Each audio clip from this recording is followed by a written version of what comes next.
Over the past 2 years, the administration has undertaken what can only be described as a war on American energy. It's canceled dozens of drilling leases. It's declared a moratorium on drilling off the Gulf Coast. It's increased permit fees. It's prolonged public comment periods. In short, it's done just about everything it can to keep our energy sector from growing. As a result, thousands of U.S. workers have lost their jobs as companies have been forced to look elsewhere for a better business climate. Consider this.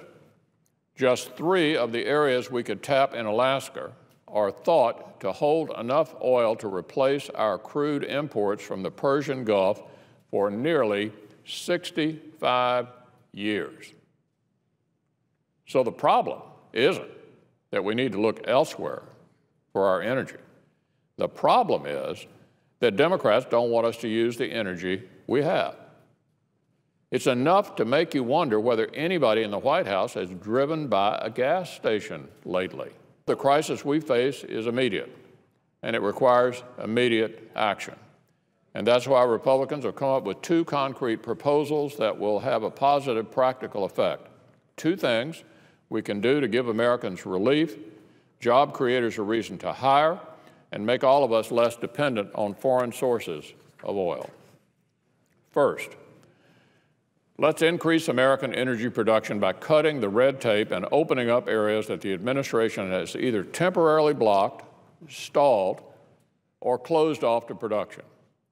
And let's block any new regulations that will drive up production costs for energy, including the administration's proposed new EPA regulations on carbon emissions.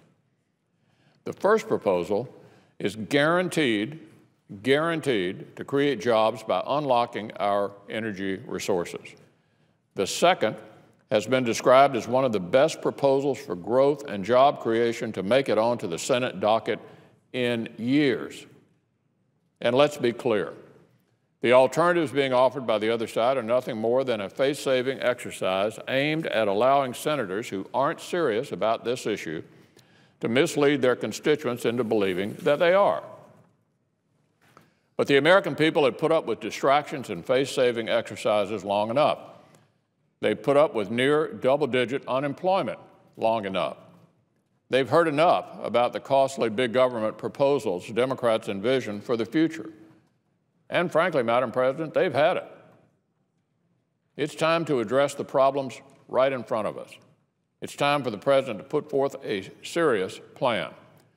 When it comes to energy, these problems are obvious. So are the answers.